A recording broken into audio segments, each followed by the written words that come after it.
இந்த அக்ஷய திருதியில உங்க லலிதாவோட ஏற்கனவே கம்மி சேதாரத்துல 1 இல்ல 2%, 3% கம்மி. ஆச்சி பாதாம் ட்ரிங்க். ஆச்சி பாதாம் ட்ரிங்க் ஒன்னு வாங்குனா ஒன்னு free. Periyar Maniammai Institute of Science and Technology, Tanjavur. Aerospace Engineering with specialization in unmanned aerial vehicle. அவங்க பேசி எல்லாம் முடிச்சதுக்கப்புறம் இவர் கூட ஏமா வாழணும் அப்படின்னு கேட்குற லெவலுக்கு பேசிட்டாங்க. அதாவது சில பேருக்கு தன்னுடைய கஷ்டங்களை வழிகளை ஒன்று சொல்கிறதுல அல்லது மிகைப்படுத்தி சொல்கிறதுல ஒரு சுகம் இருக்கும். யாருமே எங்கள் அம்மா கிட்ட சொல்கிறேன் கேட்க மாட்டேங்கிறாங்க, எங்கள் அப்பாட்ட சொல்கிறேன் கேட்க மாட்டேங்கிறாங்க, மாமனார் மாமியார் கேட்க மாட்டேங்கிறாங்க, நீங்களாவது கவனிங்க அப்படின்றதுக்கான ஒரு ஏரியா. எனக்கு இப்படி பிரச்சனை இருக்குது, இதை கேளுங்க, இது கேட்குறதுக்கு யாருமே இல்லை, அதுதான் ஒரு வேலை பிரச்சனையோ. அதில் அவர் என்ன சொல்கிறாருன்னா, சார் நானே திருந்தினாலும் அவங்க நம்ப போகிறதில்ல சார், அது எதுக்கு சார் பேசி வேஸ்ட்டு சார். இது என்ன ஆச்சரியன்னா இது ஆணும் பார்த்துக்கிட்டு இருப்பார். ஒருத்தர் என்கிட்ட பேசினவர் வந்து மனைவியை கிட்டத்தட்ட சொன்னாக்கா மாதிரி பேசினார். அவன் வந்து வில்லி, அவன் வந்து ஊரே கெடுத்து என்னென்னமோ அவங்க வந்து பேசினவங்க சார்.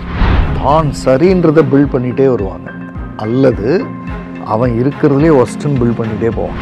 ஒரு பெண்ணை நிற்க வச்சு அவள் உடுத்தாத உடையெல்லாம் அவளை உடுத்த வச்சு அப்புறமா அந்த உடையெல்லாம் ஒன்று ஒன்றா காட்டுறது.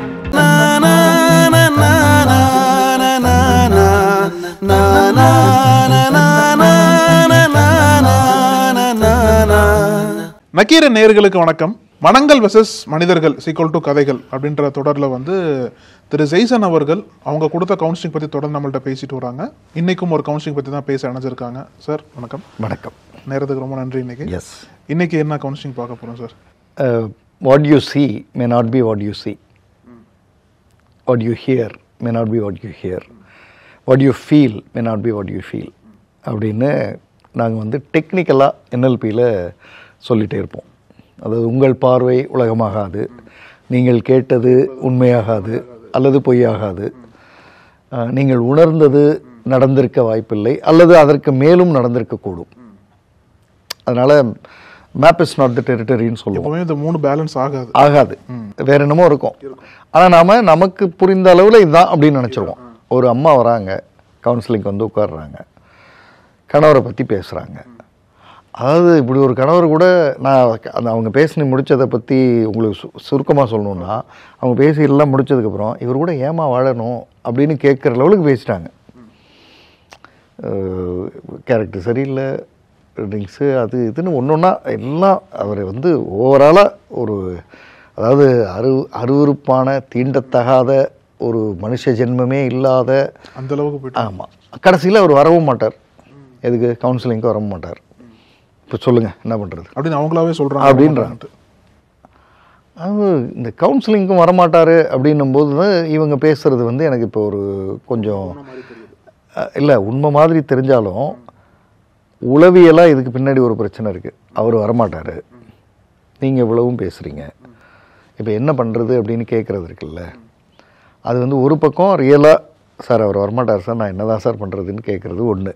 இன்னொன்று, பாருங்கள் சார் என் நிலைமையை பாருங்கள் சார், நான் எவ்வளோ கஷ்டப்படுறேன் பாருங்கள் சார், நான் என்ன தான் சார் பண்ணுறது, அது ஒன்று. அதாவது சில பேருக்கு தன்னுடைய கஷ்டங்களை வழிகளை ஒன்று சொல்கிறதுல அல்லது மிகைப்படுத்தி சொல்கிறதுல ஒரு சுகம் இருக்கும். அதுக்கு பேர் சுகம். ஸோ அதிகமாக விக்டமைஸ் பண்ணியிருக்காங்க அவங்களே. ஆனது 10% இருக்கும், இவங்க பேசுகிறது 80% இருக்கும், அல்லது ஆனது 30 இருக்கும், இவங்க பேசுகிறது 85 இருக்கும். அது ஒரு சுகன்றேன்.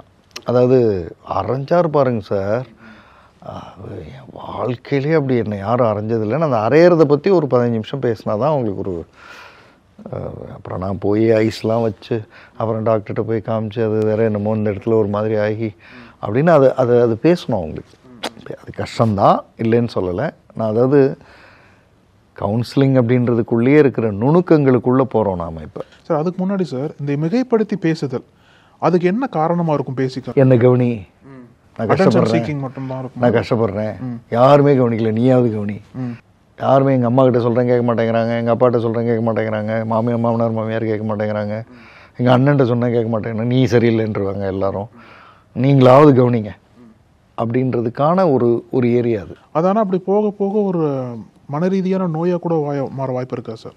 அதாவது எனக்கு எதுவுமே சரியில்லை, நானாக கண்டு எல்லாத்தையும் பொறுத்து வாழ்ந்துட்டுருக்கிறேன். ஏன்னா நேச்சுரலாகவே எது பேசினாலும் மிகைப்படுத்தி பேசணும் மாறிடுவாங்களா இல்லை? நான் இப்போ நம்ம பேசுகிறதுல ஒரு சின்ன கோடு ஒன்று இருக்குது. ஏன்னா இதை பார்க்குறவங்க கரெக்டாக புரிஞ்சுக்கணும். ஆமாம், அவங்களுக்கு உண்மையாக பிரச்சனை இருக்குது, அதை பேசுகிறாங்க, இது ஓகே. இதுக்கும் நம்ம பேசுகிறதுக்கும் சம்மந்தம் இல்லை. ஆமாம், அவங்களுக்கு பிரச்சனை இருக்குது, ஆனால் பிரச்சனைக்கு மேலே அவங்க பேசுகிறாங்க, அதை தான் இப்போ பேசுகிறோம். இப்போ அவரும் வரமாட்டார்னா இந்த அம்மா எதுக்கு இவ்வளோ நேரம் பேசுச்சு? இப்போ கிட்டத்தட்ட ஒரு 2.5 மணி நேரம் பேசு. எதுக்காக பேசுச்சு? அப்போ எனக்கு இப்படி பிரச்சனை இருக்குது, இதை கேளுங்க, இதை கேட்குறதுக்கு யாருமே இல்லை. அதுதான் ஒரு வேளை பிரச்சனையோ, ஒருவேளை இந்த அம்மா சொல்கிற லெவலுக்கு அவர் இருப்பாரா இல்லையா அப்படின்னா, அப்போ நான் இல்லை, அவர் வரணும் அப்படின்றதுக்கு, அவருக்கு எப்படி கூட்டிகிட்டு வரணுன்றதுக்கு சில விஷயங்கள் சொல்கிறேன். போய் பேசுகிறாங்க, ஆச்சரியமாக அவர் வந்துட்டார். அங்கேயே ஆச்சரியம் இருக்குது. ஏன்னா வரவே மாட்டார் சார். அவர் எனக்கே சொல்கிறது அதெல்லாம் எனக்கு எல்லாம் தெரியும், நானே 10 பேருக்கு சொல்லுவேன், எனக்கே வந்து அப்படின்னு பேசுகிறவர் சார். எப்படி வந்தார்னே சொல்ல சார் தெரியல சார், நீங்கள் சொன்ன மாதிரி சொன்னால் உடனே வந்துட்டார் சார். நான் சொன்ன மாதிரி சொன்னேன்றதும் ஒன்றும் பெரிய இதெல்லாம் இல்லை. இந்த இதுலேயே நம்ம எபிசோட்லேயே ஏற்கனவே நிறைய தடவை பேசியிருக்கோம். நான் ஒரு கவுன்சிலர்கிட்ட போனேன், என் தரப்பை ஃபுல்லாக கேட்டார். இதே மாதிரி உங்கள் கணவர் இது கேட்காம இதை பற்றி எதுவும் சொல்ல முடியாதுன்னு சொன்னார். அப்படியே கேட்டாலும் 2 பேருக்கும் அவர் சொல்கிறத கேட்டு முடித்ததுக்கப்புறம் அவர் ஏதோ சொல்லுவார், சொல்கிறத வேணும்னா எடுத்துங்க, இல்லைன்னா விட்டுருங்கன்னு சொல்லிட்டார் அப்படின்னு சொல்லுங்கள். ஏன் அப்படி சொல்கிறேன்னா, ஒரு ஆணுக்கு இது என்ன ஆச்சரியன்னா, இது ஆணும் பார்த்துக்கிட்டு இருப்பார். ஒரு ஆணுக்கு தனக்கு எதுவும் சொல்லப்பட போகிறதில்ல, நான் போய் சொல்கிறத கேட்க போகிறாங்க அப்படின்னா வந்துட்டார். அவர் வந்து உட்காந்து பேச பேச அவர்கிட்ட சில தவறுகள் இருக்கிறது உண்மைதான். அவர் வருமானத்துக்கு அதிகமாக செலவு பண்ணுறாரு, ஆல்கஹால் இருக்குது, ஒரே ஒரு முறை எக்ஸ்ட்ரா தொடர்பு ஒன்று வந்துருச்சு, ஒரே ஒரு முறை, இப்படியெல்லாம் ஏதோ இருக்குது, இல்லாமல் இல்லை. ஆனால் இவங்க பேச பேச பேச அதை தினசரி அதை நீ உனக்கு ஒன்றும் தெரியாதா, நீ என்ன இப்போ என்ன உனக்கு தண்ணி அடிக்க போகணுமா இப்போ அப்படின்னு இப்படி ஒரு பேசுகிறது இருக்குல்ல. அதில் அவர் என்ன சொல்கிறாருன்னா, சார் நானே திருந்தினாலும் அவங்க நம்ப போகிறதில்ல சார், அது எதுக்கு சார் பேசி வேஸ்ட்டு சார், அப்படி இருக்கார், டிஜெக்டடாக இருக்கார்.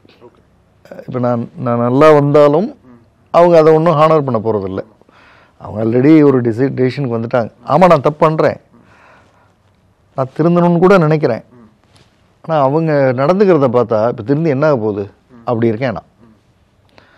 இப்போ அவருக்கு சில விஷயங்களை நான் புரிய வைக்கிறேன்.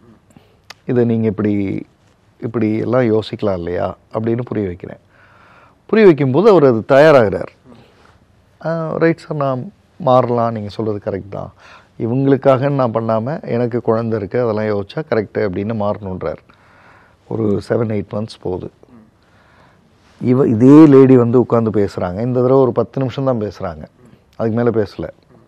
நீங்கள் என்ன பேசுனீங்க என்னன்னே தெரில, சுத்தமாக மாறிட்டார் அப்படின்னு சொல்லி இவங்க சொன்னாங்கல்ல என்னென்னமோ, அதெல்லாம் சொல்லி இதெல்லாம் பண்ணுறதில்ல, மாறிட்டார், நல்லா இருக்கார், எனக்கும் ஓகே, என்ன இப்படியே இருந்துடணும், இருப்பாருன்னு தான் தெரில, ஆனால் இருந்துருவாருன்னு தான் நினைக்கிறேன், ஓகே அப்படின்னு முடிக்கிறாங்க. இவ்வளோதான் முடிக்கிறாங்க. இப்போ இந்த கவுன்சிலிங் வந்தாங்க, பேசினாங்க, முடிஞ்சிருச்சு. இப்போ இது என்ன கவுன்சிலிங் அப்படின்னு நமக்கு தோணலாம். ரொம்ப முக்கியமான உளவியல் என்னென்னா, இவங்க எனக்கு ஒரு பிக்சர் கொடுத்தாங்கல்ல, அது மாதிரி அவர் இல்லை, ரொம்ப மிகைப்படுத்தி கொடுத்துட்டாங்க. ரொம்ப மிகைப்படுத்தி கொடுக்கறது அது கவுன்சிலிங்க்கு வர்றவங்கள்ட்ட இருக்க ஒரு வியாதி. அது ஆணும் சரி பெண்ணும் சரி ரெண்டு பக்கம் சப்போர்ட் ஒருத்தர் என்கிட்ட பேசினவர் மனைவியை கிட்டத்தட்ட சொன்னாக்கா மாதிரி பேசினார். அவன் வில்லி, அவன் ஊரே கெடுத்தோம் என்னென்னமோ அவங்க பேசினா, அவங்க சார் இவ்வளவுதான், இந்த ஒரு 2 இடத்துல அவங்க அப்பா கிட்ட நான் இதை பேசிடக்கூடாது, தப்பு தான், நான் திருத்திக்கிறேன், நான் இது நாள் வரை அவர்கிட்ட போய் கேட்கல, இப்போ உங்கள்கிட்ட பேசினதுக்கப்புறம் நீங்கள் சில விஷயங்களை சொன்னதுக்கப்புறம் எனக்கு காமன் சென்ஸில் நான் பண்ணது தப்புன்னு புரிஞ்சது, ஆனால் அதுக்கு போய் மன்னிப்பு கேட்கணும்னு தெரியலை. இப்போ நீங்கள் சொன்னதும் எனக்கு அது மன்னிப்பு கேட்கறது கரெக்டுன்னு படுது, நான் போய் கேட்டுறேன். இதெல்லாம் ஒரு 15 நிமிஷம் அவங்க பேசினாங்க, நான் 45 நிமிஷம் அவங்க பேசினாங்க, 15 நிமிஷம் நான் பேசினேன், 1 ஹவரில் இது முடிஞ்சு போச்சு. போனாங்க, அவங்க மாமனார்கிட்ட மன்னிப்பு கேட்டாங்க, மாமியார்கிட்ட பேசினாங்க, விஷயம் சரியாயிடுச்சு, அவ்வளோதான் அது. ஆனால் இவர் கொடுத்த ஒரு பிக்சர் இருக்குல்ல, இந்த பெண்ணோட இனி சில நேரங்களில் சார் பிரச்சனை இருக்குது, அது வந்து ஒரு 25% இருக்கும், நாம் 65% சொல்லுவோம். அதுக்கு 2 காரணம் இருக்குது. ஒன்று, நாம் வேற ஒரு முடிவு எடுத்துட்டோம், இவ கூட வாழக்கூடாது, அல்லது வேற யாரையோ நமக்கு பிடிச்சிருச்சு, இதை காரணமாக்கி வெளியில் அனுப்பிச்சிட்டு அவ கூட வாழணும். இப்படி ஏதோ நமக்குள்ளே இருக்குல்ல, அதை ஒழிச்சு வச்சுட்டு இந்த சொல்கிறத மிகைப்படுத்துகிற ஒன்று நடந்துக்கிட்டே இருக்கு. அப்போ ஒரு கவுன்சிலராக ஒரு சேலஞ்சு என்னை மாதிரி மனிதர்களுக்கு என்ன இருக்கும்னா, இந்த மிகைப்படுத்துதல் நடக்குதா? அது எப்படி சார் கண்டுபிடிப்பீங்க? அதனால் ஃபார்முலா என்ன வச்சுருக்கீங்க? மிகைப்படுத்துதல் நடக்கிறதுக்கு வந்து 5 நிமிடம் நடிக்கலாம், ஓகே, ஒரு 1/2 hour நடிக்கலாம், 1 hour கூட நடிச்சிடலாம். ஆனால் அதுக்கப்புறம் வரும்போது நடிச்சிட முடியாது உங்களால். எங்கேயோ ஒரு இடத்துல வந்துடும், உங்களோட ஒரிஜினல் சுயம் வந்துடும். நீங்கள் அப்படியே கிளவராலாம் 5 வருஷமாக நான் நடிச்சிட்டு இருக்கேன்லாம் முடியாது. நான் சொல்கிற 1 hour ரொம்ப டூ மச். 15-20வது நிமிஷமே இப்போ நீங்கள் ஒன்றும் இல்லை, நீங்களும் நானும் ஒரு ஹோட்டலுக்கு போகிறோம், நீங்கள் வந்து என்கிட்ட நல்ல இனிமையாக பேசக்கூடியவர், நானும் உங்கள்கிட்ட நல்லா பேசக்கூடியவர், அப்படி இருக்கோம். உங்கள் ஃப்ரெண்டு வர்றார், அவர் வந்து உட்கார்றாரு, அவரும் நல்ல, நீங்கள் எனக்கு இன்ட்ரடியூஸ் பண்ணி நம்மளை மாதிரியே சார் ரொம்ப நல்ல இனிமையான மனிதர் சார், நல்லா பேசக்கூடும், கோவம்லாம் வராது, சாதாரணமாக நல்ல அப்படின்லாம் பேசுகிறோம். இது நடந்துக்கிட்டு இருக்கு. டேபிளில் உட்காந்துருக்கோம், ஆர்டர் பண்ணியிருக்கோம், ஆர்டர் பண்ணி வர்றது லேட் ஆகிட்டுருக்கு. ஏதோ ஆர்டர் பண்ணால் வர்றது லேட் ஆகுது. இப்போ ஒன்று நீங்களோ அல்லது நானோ அல்லது அந்த நண்பரோ, இந்த 3 பேரில் யாரோ ஒருத்தர் அந்த பக்கமாக போகிற சர்வரை கூப்பிட்டு எவ்வளோ நேரம் உட்காந்துருக்காது அப்படின்னா அதுதான் ஒரிஜினல். அதையும் ஏன் இனிமையாக கேட்குற முடியல நம்மளாலன்னா, இனிமையாக இருக்கோன்னு நம்ம சொன்னோம்ல, அதுதான் ஒரிஜினல்னு நம்ம சொல்ல முயற்சி பண்ணுறோமே தவிர அது ஒரிஜினல் அல்ல. ஏதோ ஒரு பாயிண்ட்ல நம்ம பிரேக் பண்ணி வந்துடும், ஏதோ ஒரு இடத்துல நம்ம வந்து வந்துடுவோம். அது உண்மை வர்றது தப்பு இல்லை, அதுதான் உண்மை, அதுதான் அழகு. தப்புன்னா கேட்பேன் அப்படின்னு நம்ம இன்ட்ரடியூஸ் பண்ணியிருக்கணும், அல்லது நம்ம புரிஞ்சு வச்சுருந்துருக்கணும். சார் இப்படி இருப்பார் சார், ஆமாம் சார், ஏதாவதுனா தப்புனா அப்படின்னு சொல்லணும், சொல்ல மாட்டோம். ஏன்னா நமக்கு இந்த ஹைப் பண்ணுறது எப்போவுமே, நம்ம இந்த ஹீரோயிக் வெர்ஷன், நமக்கு வந்து ரஜினிகாந்த் வேணும், கமல்ஹாசன் வேணும், விஜய் வேணும், அஜித் வேணும், தனுஷ், சிம்பு, தோனி, சச்சின் டெண்டுல்கர், இப்படி இந்த ஹெராயிக் வெர்ஷன் தான் வேணும் நமக்கு. 11 பேர் டீமில் விளையாடினதில், வேர்ல்டு கப் வின் பண்ணதில் 11 பேரை சொல்லுங்கள் மாட்டாங்க. 3-4 பேர் அந்த ஹீரோஸ் தான். நம்ம அந்த வர்ஷிப் இருந்துக்கிட்டே இருக்கும் நமக்கு. இது இந்த மிகைப்படுத்துதல் வந்து இந்த கவுன்சிலிங்க்கு வரும்பொழுதும் வந்துடும், நம்மை அறியாமல் வரும். ரொம்ப, அதாவது நான் இந்த பர்டிகுலர் கவுன்சிலிங் செஷனை வந்து பார்த்துட்ருக்கிறவங்களுக்கு, இது அதாவது நாம் பகிர்ற இந்த செஷனை பார்க்குறவங்க நாளைக்கு ஒரு வேளை ஒரு கவுன்சிலிங்க்கு போகணும் அப்படின்னு நினச்சா, என்கிட்ட வர்றதுன்னு இல்லை, எங்கே போகணுன்னாலுமே போகணும்னு நினச்சா, அதுக்கு முன்னாடி போகிறதுக்கு முன்னாடி முதல்ல அவர் உண்மையிலே அவ்வளோ மோசமானவரா அல்லது அவ மோசமானவள், நான் கலோக்கியெல்லாம் லாங்குவேஜ் எடுத்துக்கிறேன், அவள் அவ்வளோ மோசமானவளா இல்லையே, குடும்பம் நல்லா தான் பார்த்துக்கிறா, என்ன நல்லா தான் பார்த்துக்கிறா, மாமனார் மாமியார் ஓரளவுக்கு உறவு நல்லா தான் இருக்குது, கோவம் வருது, ரைட்டு. நான் ஒருத்தர் என்கிட்ட சொன்னார், அப்பப்போ கோவம் வந்துடும் அப்படின்னு. அந்த அப்பப்போ சொல்கிறீங்களா, அது எப்பப்போ அப்படின்னு, அது வாரத்தில் 2 தடவை, அப்போ வருஷத்தில் 104 தடவை, 52 மல்டிப்ளை பை 2ன்னா 104 தடவை. ஸோ 365 நாளில் கிட்டத்தட்ட 250 நாள் நல்லா இருக்காங்க. ஆமாம், அப்போ கோவம் வருதுன்னு சொல்லக்கூடாதே அப்படின்னாரு அவரே. அப்போ நமக்கு அது திரும்ப நமக்கு பிடிக்காத ஒரு விஷயம் திரும்ப நடக்கிறதுனால நான் அப்படியே கொஞ்சம் மிகைப்படுத்தி அவங்க அப்படிதான் அப்படின்னு ஆக்கிடுறோம். அப்படி கிடையாது சார். காமனான மிஸ்டேக்ஸ் வந்து என்ன அப்படின்னா, ஒருத்தர் ஒரு தப்பு பண்ணுறான்னு வச்சுக்கோங்களேன், ஒரு எல்லாமே தப்புன்னு முடிவு பண்ணிடுவோம். நம்ம ஒரு பிஹேவியர் தப்பு அப்படின்னா டோட்டல் ஆளே தப்புன்னு முடிவு பண்ணிடுறோம். இப்போ இந்த கவுன்சிலிங்லேயே வந்து நீங்கள் சொன்னது போல் NLPயில் லாங்குவேஜில் ஜெனரலைசேஷன்னு சொல்லுவோம். இது நம்ம வந்து அரசியல்வாதினா தப்பு அப்படி வச்சுருக்கோம். அரசியல்வாதினா தப்பு, அவங்க அப்படிதான் அப்படின்னு வச்சுருவோம், எடுத்ததும் வச்சுருவோம். கிடையாது, அதுலேயே நல்லவங்க இருக்காங்க, சிறப்பானவங்க இருக்காங்க. உங்களோட பார்வையில் சார் அந்த கவுன்சிலிங் வராங்களே சார், இப்போ மிகைப்படுத்தி பேசுதல் அதிகமாக பேசுறது, எந்த ஒரு பிஹேவியர் வந்து அதிகமாக முன்னாடி வச்சு இவங்க இதில் தான் தப்பு பண்ணுறாங்க, ஒட்டுமொத்தமாக ஆளை தப்பாக இருக்கு. நீங்கள் ரிவர்ஸில் வச்சுக்கலாம். நான் சொல்லிடுறேன், நீங்கள் கேட்க நல்ல கேள்வி இது. எதிரில் இருக்கிறவன் இருக்கிறதுலே மிக அநியாயமானவன், அதாவது தான் யாரை பற்றி சொல்கிறனோ அவன் அநியாயமானவன் அப்படின்னு சொல்கிற ஒரு பிஹேவியருக்கு ஈக்குவலாக நான் ரொம்ப நல்லவன் அதுவும் இருக்கும். நான் தான் சார், ஆனால் அவங்க அம்மாவை கூட நான் தான் சார் பார்த்துக்கிட்டேன், நான் தான் பாதிக்கப்பட்டிருக்கேன் அதிகமாக. நான் பாதிக்கப்பட்டிருக்கேன் சார், ஆனால் அவங்க அம்மாவுக்கு ஹெல்த் சரியில்லை, யுட்ரஸ் ஆப்ரேஷன் பண்ணாங்க, நான் தான் பக்கத்தில், மகளே பார்க்கல நீ தான் பார்த்தேன்லாம் சொல்லியிருக்காங்க, என்னென்னா பார்த்துங்களேன் அப்படின்னு தான் சரின்றதை பில்ட் பண்ணிகிட்டே வருவாங்க. அல்லது அவன் இருக்கிறதுலே ஒஸ்ட்டுன்னு பில்ட் பண்ணிகிட்டே போவாங்க. என்னுடைய ரிவர்ஸும் நடக்கும், ஆணும் பண்ணுவார் இதை.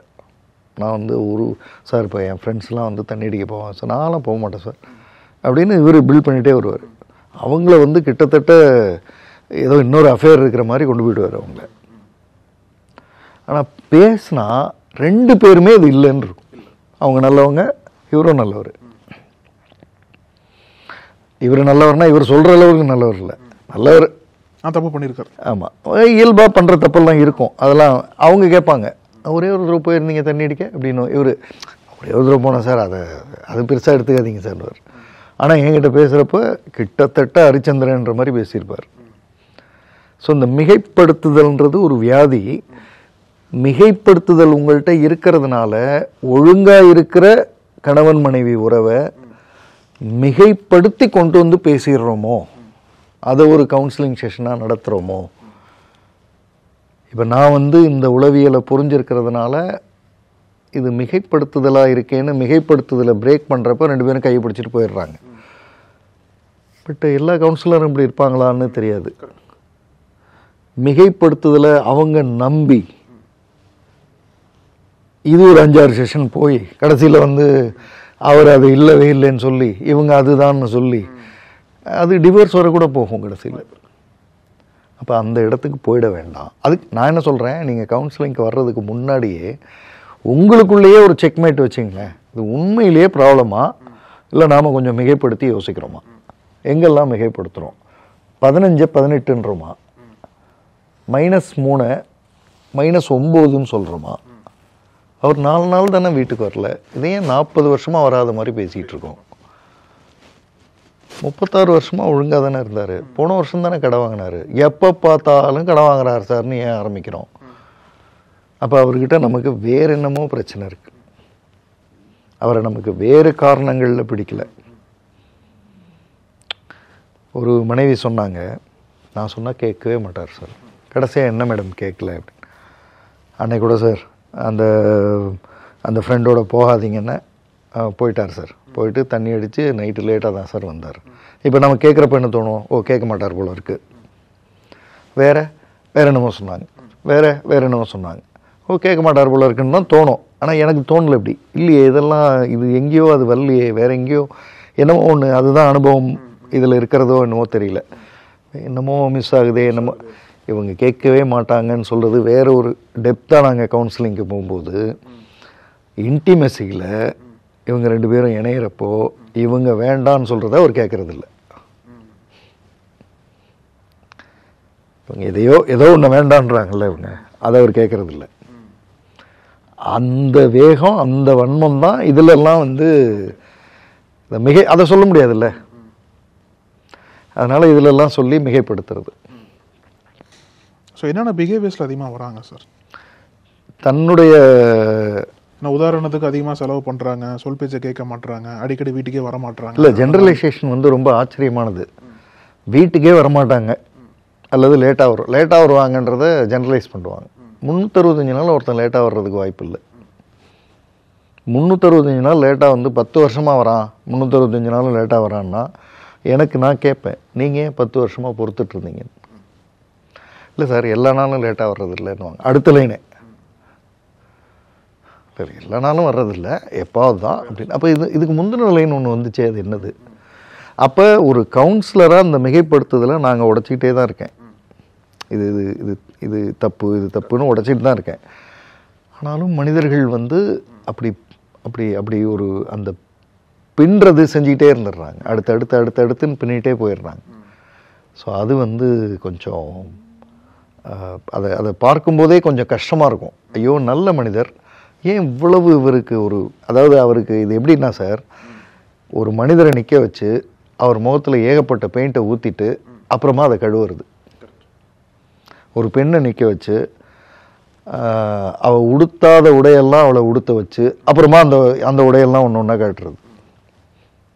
அது ஒரு கவுன்சிலராக நான் இங்கே உட்காந்துருக்கும் போது எனக்கு கொஞ்சம் அந்த வலி என்னால் உணர முடியும். இது அவங்க இல்லாததை அவங்களுக்கு ஏற்படுத்தி அது இல்லைன்னு ப்ரூவ் பண்ண வைக்கிறதுல என்ன.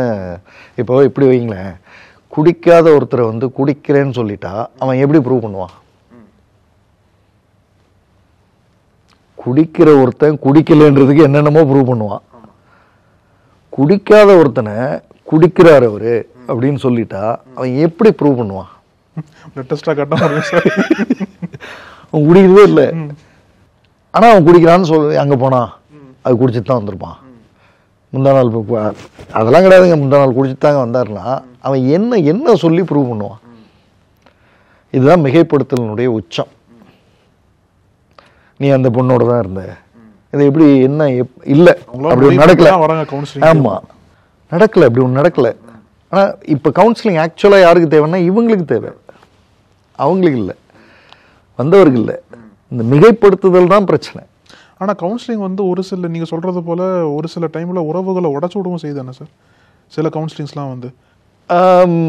அவங்க ரொம்ப அதாவது அவங்களுக்குள்ள நிறைய மறைச்சி வச்சுக்கிட்டு வந்தாங்கன்னா, கேட்கிற கேள்விகளில் உண்மையை பேச வேண்டி வந்ததுன்னா அதை பேசும் பொழுது அந்த ஆப்போசிட் சைடில் இருக்கிறவங்க வந்து எனக்கு இது இன்றைக்கி தான் சார் தெரியும், 15 வருஷமாக வாழ்ந்துட்டுருக்கிறேன் இப்போ தான் தெரியும் அப்படின்றதெல்லாம் அவங்களுக்கு கொஞ்சம் ஷாக்கிங்காக இருக்கும். பட் அதுக்கெல்லாம் தயாராகாமல் கவுன்சிலிங்க்கு வரமாட்டாங்க, வந்துடுவாங்க. அதனால் அதெல்லாம் அவங்க எதிர்பார்த்து தான் வருவாங்க. ஏதோ ஒன்று நமக்கு தெரியாதது இருக்குது அந்த பக்கம், அதனால தான் நம்ம கவுன்சிலிங்கே வரோம்.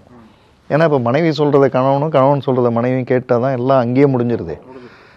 அங்கே என்னமோ சரியாக வரலன்றதில் தானே வராங்க. அதனால் அது கேள்விகள் கேட்கும் பொழுது ஓப்பன் ஆகும்போது புரிஞ்சிடும். ஆனால் கேள்விகள் கேட்கறதுனுடைய நோக்கம் வந்து அவங்கள எக்ஸ்போஸ் பண்ணுறதில்ல, நீ சரியில்லைன்னு இன்னொருத்தங்களுக்கு புரிய வைக்கிறது இல்லை. உங்ககிட்டையும் தவறு இருக்குது, ஆனால் நீ நல்லவன் மாதிரி பேசிகிட்டு இருக்கியே, அந்த இடத்த நோக்கி நகர்த்துறது. இதில் வந்து நீங்கள் என்ன சார் புக் ரெஃபர் பண்ண போகிறீங்களா? ஆமாம், இன்றைக்கி வந்து ஒரு இன்டர்வியூ பண்ணுவோம். எனக்கு இந்த சாய் வித் சித்ரா அதில் வந்து இந்த நடிகைகள் பேசுகிறத வந்து நான் வந்து ஒரு தடவை லாங் டிரைவ் ஹிமாலயாஸ் போனப்போ ஐ திங்க் அவர் ஒரு 126 127 இன்டர்வியூ வச்சுருக்கார். மொத்தமாக கேட்டேன். எனக்கு அவரோட இன்டர்வியூ பண்ணுற விதம் எனக்கு ரொம்ப பிடிக்கும். நீங்கள் நல்லா கவனிச்சிங்கன்னா இதை பற்றி கொஞ்சம் சொல்லுங்கள் அப்படின்னு ஆரம்பிப்பார். அப்புறம் இடையில 1-2 கேள்வி கேட்பார். இவர் அந்த ஃபீல்டில் இருக்கிறதுனால சில பேர் அவங்க தடுமாறும்போது அந்த பெயர்களை கொண்டு வந்து சேர்ப்பார். பாரதி ராஜாட்ட ஒருத்தர் அசிஸ்டன்ட், அவர் கூட கருப்பாக இருப்பார்னா உடனே இந்த பேரை இவர் சொல்லுவார், அது இவர் தானே அப்படின்னு கரெக்டாக சொல்லுவார். அவ்வளோதான் இருக்கும். ஆனால் அவங்கள்ட்ட எல்லாத்தையும் வாங்குவார்.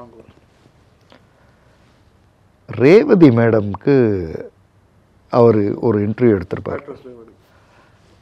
என்ன கேட்டால் இப்போ நம்ம சொன்னோம்ல இந்த மிகைப்படுத்துதல் அப்படின்னு, அதுக்கு ரிலேட்டடாக அதாவது ரேவதி மேடம் ஒரு வார்த்தை சொல்லுவாங்க, இந்த மேரேஜ் வந்து நான் செய்திருக்காமல் இருந்திருக்கும் பட்சத்தில் இன்னும் கூட சில உயரங்களை தொற்றிருக்க முடியும். ஏன்னா அவங்க ஒரு பீக்கில் இருந்தாங்க. அப்போது மேரேஜ் ரொம்ப சிறப்பான விஷயம்ன்ற மாதிரி அவங்களுக்கு சொல்லப்பட்டுருச்சு. அப்போது அவங்க பேரண்ட்ஸோ சூழல்களோ அவங்க யாரையும் குறை சொல்லலை, அது அந்த ஒரு மிகைப்படுத்தி உணரப்பட்ட ஒரு விஷயம் கொஞ்ச நாள் அது உடைஞ்சிருது. இன்னைக்கும் ஷீ இஸ் ஹாப்பி. ஆனால் அவங்க மனதில் அந்த இன்டர்வியூவில் ஒரு துணி வரும், அது நான் கொஞ்சம் அவசரப்பட்டேன்னு கூட சொல்ல மாட்டாங்க. அதை எது உண்மையானதோ அது நான் உணரலை அல்லது எனக்கு சொல்லப்படலை. அதில் வாழ்க்கையின் போக்கே மாறிடுது.